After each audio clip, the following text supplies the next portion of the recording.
Today, people, they ask, what is the best way we can preserve the future, the Islamic future of our children? We are also aware of the policies and the difficulties that are emerging day after day for those who want to raise their children upon Islamic principles. One of the greatest forms of Islamic insurance, halal Islamic insurance that is, that you can take out in order to safeguard and guarantee the safety of your children and their principles as believers, is the insurance known as your own righteousness. Ensuring my own righteousness is one of the key means in ensuring the righteousness of my children. And you are all aware of the story in suratul kahf that perhaps you read every Friday, when Al-Khadr was traveling with the Prophet of Allah, Musa, alayhi salatu wasalam, and they came across a community that were very stingy and they refused to offer them hospitality. And as they were leaving, they came across a wall that was defective. So Al-Khadr voluntarily started to fix the wall. And Musa alayhi salatu wasalam was surprised. He says, why will you serve a community who didn't offer us the basic hospitality? And what was the response? This is what I'm trying to get at. He says, as for the wall that I fixed, it belonged to two orphans from the city. And beneath the wall, there was a treasure that belonged to them. And their father was a righteous man. So look at the link that Al-Khadr makes, as was documented in the Quran, between the protection of the wealth of those orphans and the righteousness of the father. And that is why Imam Ibn Kathir, he says in his tafsir of this verse, he says this verse is a clear evidence that a person who is righteous, Allah Almighty will protect his children on his behalf. And that the worship that he does of Allah Almighty, its blessing will encompass his children in the life of this world and the hereafter. MashaAllah, tabarakallah. Our predecessors, they understood this. And that is why Sa'id ibn al-Musayyib, one of the students of Umar ibn al-Khattab, when he was engaging in his prayer, he would say to his son, "Oh my son, sometimes I engage in prayer and then I remember you.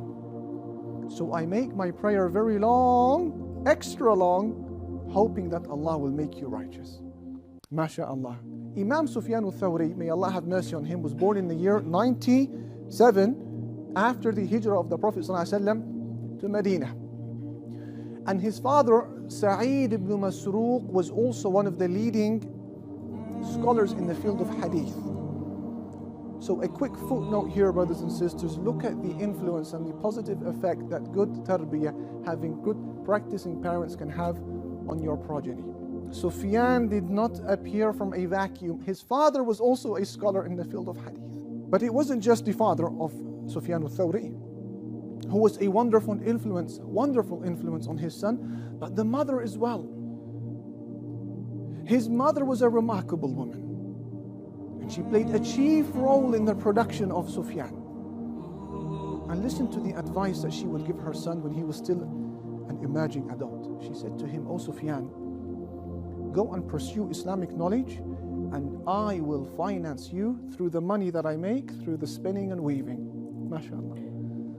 And she said to him, when you go and you write down your first 10 hadith that you memorize, stop, pause, wait back, zoom out, and then reflect on your personality.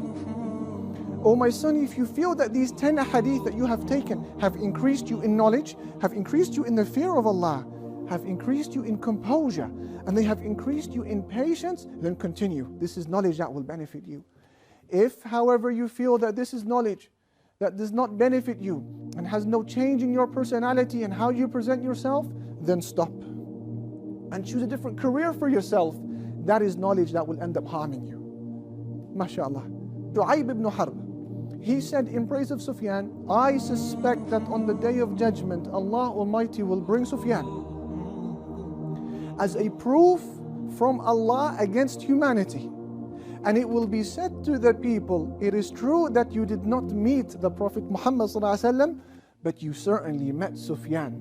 Allahu Akbar. This is how much of an embodiment of the sunnah of the Prophet ﷺ he was.